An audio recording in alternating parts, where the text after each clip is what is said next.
Bom dia, bom dia! Que saudade que eu tô de vocês. Olha só, o videozinho de hoje a gente vai falar um pouquinho sobre dilatação superficial e dilatação de líquidos aparente.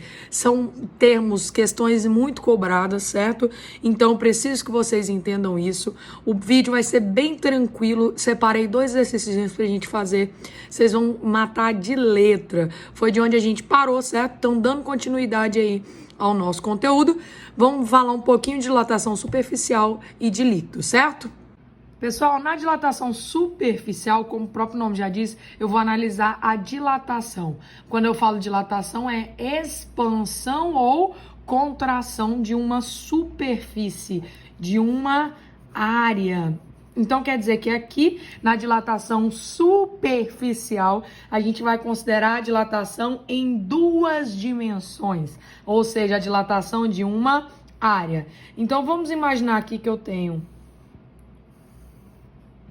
um corpo com essa área, certo? Ele tem essa área que nós vamos chamar de A0, área inicial. Quando eu começar a aquecer,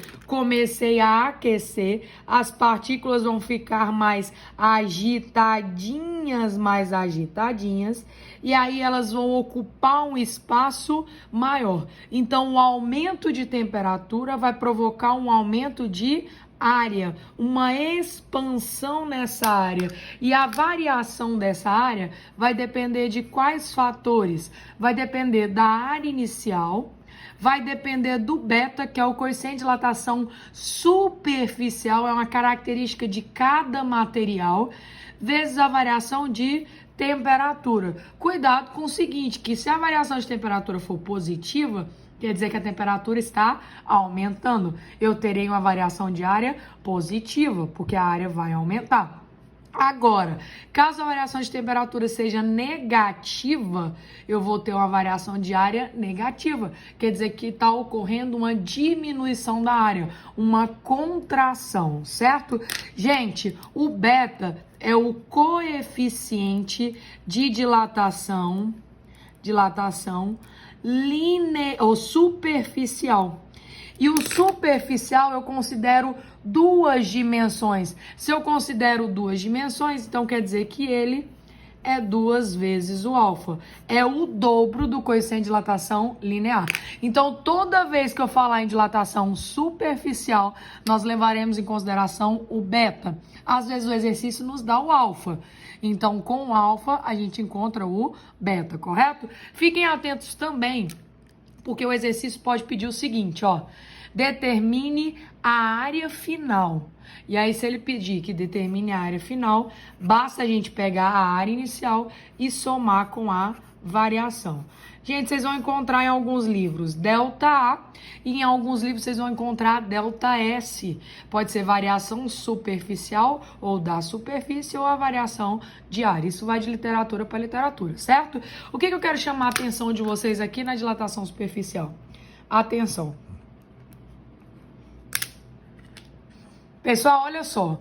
Dilatação de orifícios.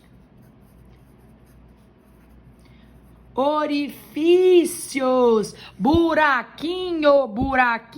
Então, aqui eu tenho uma placa, olha só, uma placa. E nessa placa eu tenho um orifício, correto? Buraco.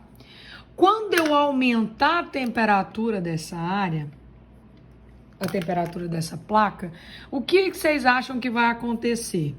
Vocês acham que o orifício aumenta ou diminui? Quando eu aumento a temperatura, as partículas ficam mais agitadinhas, certo? E se elas ficam mais agitadas, elas vão agora precisar de um espaço maior entre elas, certo? Então, quanto maior a temperatura, mais agitadas as partículas ficam e o espaço entre elas tem que ser maior. Agora, vamos imaginar o seguinte. Se o espaço entre elas tem que ser maior, vocês concordam comigo, então, que a placa aumenta, correto? O tamanho da placa aumenta. E também o tamanho do orifício aumenta. Por quê? Se antes eu tinha 1, 2, 3, 4, 5 partículas aqui, Agora eu vou ter as mesmas 5 partículas, porém muito mais distanciadas. Por quê? Porque agora elas estão a uma temperatura maior. Então elas estão mais agitadinhas, mais agitadinhas. Isso quer dizer que o aumento de temperatura provoca o aumento do orifício, correto, galera? Aumento de temperatura provoca o aumento do orifício. Agora, na dilatação volumétrica, gente, nós temos o seguinte. Eu vou considerar agora a dilatação de um volume. Como que eu vou conseguir perceber, Magda, na questão? Se a questão fala de comprimento, falam um corpo de 10 metros. 10 metros é comprimento. Então, eu estou levando em consideração só uma dimensão. Dilatação linear. Se eu falo assim, uma placa de 10 metros quadrados, quer dizer que eu estou levando em consideração o quê? A área. Então, a dilatação é superficial. Se eu falo um corpo de 3 metros cúbicos, eu estou falando de volume. Então, eu vou considerar a dilatação volumétrica. E a dilatação volumétrica é simplesmente variação do volume depende do volume inicial, depende do gama, que é o coeficiente de dilatação volumétrico, e depende da variação de temperatura. Então, o gama é o coeficiente de dilatação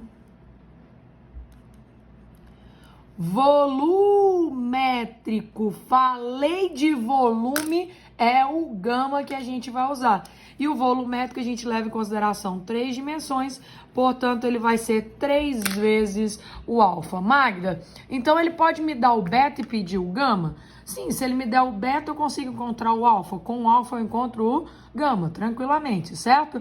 Cuidado também, porque ele pode pedir o volume final. E aí eu volto a dizer para vocês que o volume final é o volume inicial mais a variação do volume. Então, fiquem atentos para o que a questão está pedindo. Se pedir variação do volume, a gente usa essa. Se pedir volume final, a gente tem que calcular a variação e calcular o volume final. Então, olha aqui, dentro da dilatação volumétrica, você chamar a atenção de vocês para a dilatação aparente. O que seria uma dilatação aparente? Imagine que aqui eu tenho um recipiente de 25 ml, completamente cheio de um líquido, certo? Quando eu aqueci, o que aconteceu? Eu aqueci, transbordou 6 ml. Se eu perguntar assim para vocês, quanto dilatou? 6 ml? Não, cuidado. Porque quando eu aqueço, o recipiente dilata e o líquido dilata. Então, eu não posso considerar que eu tive um aumento do líquido aí só de 6 ml. Reparem no seguinte, cuidado com isso. Aparentemente, o líquido dilatou quanto? 6 ml. Portanto, a gente nomeia o volume transbordado, a gente nomeia de ΔV aparente, certo? É a dilatação aparente, o ΔV aparente. Agora, se a gente for analisar, o recipiente tinha 25 ml, passou a ter 27. Quer dizer que agora cabem mais 2 ml de líquido dentro dele. Além de preencher esses 2 ml, o líquido ainda transbordou 6. Isso quer dizer que o ΔV real, a dilatação real do líquido, vai ser a dilatação aparente dele mais a dilatação do recipiente. Concordam comigo? O recipiente dilatou 2, transbordou 6, a dilatação real dele, então, é 8. Concordam comigo? Então, olha só, essa aqui é a equação que a gente vai usar. E aí, daqui, eu quero que vocês percebam o seguinte, vocês vão encontrar muito gama aparente. Quando ele fala em gama aparente, ó, o ΔV aparente é igual ao ΔV real menos o ΔV do recipiente. Sim ou não? Então, o ΔV aparente é o volume inicial vezes o gama aparente vezes a variação de temperatura. Isso é igual ao volume inicial aqui, que é o mesmo, ó. Volume inicial vezes o gama do líquido vezes a variação de temperatura sofrida pelo líquido. Menos, quem é o ΔV do recipiente? Volume inicial, gama do recipiente, vezes a variação de temperatura. O que eu tenho em comum a esses dois termos? O V0 e o ΔT. Então, quer dizer que o V0 vezes o gama aparente vezes a variação de temperatura é igual ao V0 vezes o ΔT, sobrou o gama do líquido menos o gama do recipiente. Olha o V0 dos dois lados, corta, o ΔT dos dois lados, corta. A gente chega à conclusão de que o gama aparente nada mais é do que a diferença entre o gama do líquido e o gama do recipiente. Beleza? Aí a gente precisa fazer a análise. Isso aqui é uma teoria, só que o exercício ele pode cobrar da seguinte maneira da gente.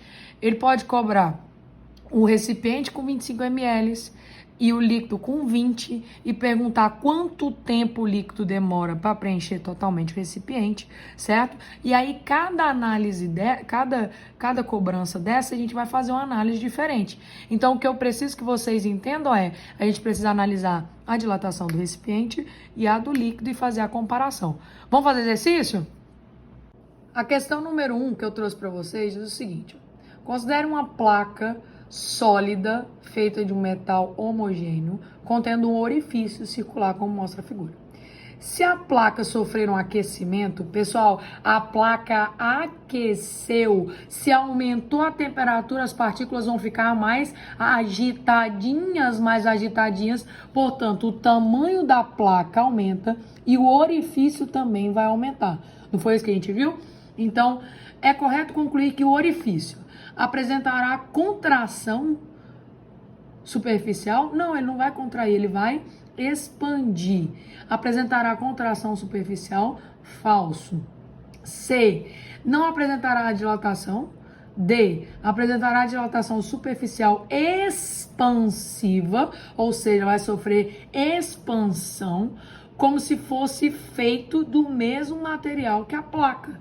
Verdade, ele acompanha a dilatação da placa. Então, letra D é a alternativa correta.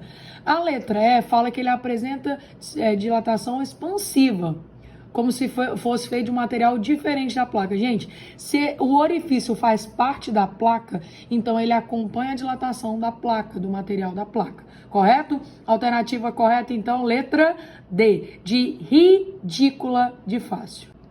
A questão número 2 que eu trouxe aí para vocês trata de dilatação aparente de líquido, certo? Então, o líquido de 10 graus Celsius é aquecido a 150 graus Celsius. Era 10, a temperatura passou a ser 150, então variou 140 graus Celsius. Estando originalmente dentro de um recipiente de 250 centímetros cúbicos de volume, enchendo-o completamente, então ele está totalmente cheio. Após ser aquecido, transborda 12 centímetros cúbicos. Qual é o coeficiente de dilatação aparente do líquido? Então, ele quer o gama aparente, foi o que a gente acabou de ver, correto? Gama aparente. Então, galera, aí foi dado temperatura inicial, temperatura final, variou então 140 graus Celsius. Ele deu para nós o volume inicial, deu para nós o volume transbordado, ele quer saber o gama aparente. Lembrando que o volume transbordado é a mesma coisa de ΔV aparente. É o quanto parece que dilatou do líquido, correto?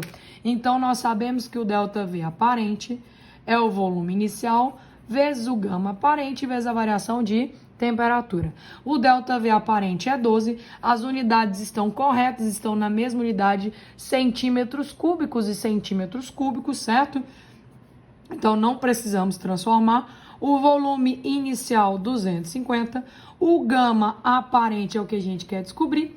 E a variação de temperatura é de 140 graus Celsius. Então, o gama aparente vai ser, tudo isso está multiplicando, vai passar dividindo 250 vezes 140. Vamos usar a notação científica ao nosso favor aí, ó.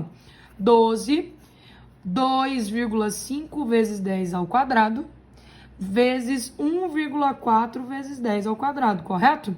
O gama aparente, então, vai ser 12 dividido por quanto? 2,5 vezes 1,4 dá 3,5, correto? E multiplicação de bases iguais, as bases são iguais, conserva a base que é o 10 e somos expoentes. 12 dividido por 3,5 vai dar aproximadamente 3,4. O 10 à quarta vai subir 10 a menos 4 graus Celsius a menos 1. A unidade de qualquer coeficiente, seja ele linear, superficial ou volumétrico, é graus Celsius a menos 1, ou Kelvin a menos 1, ou graus Fahrenheit a menos 1, correto?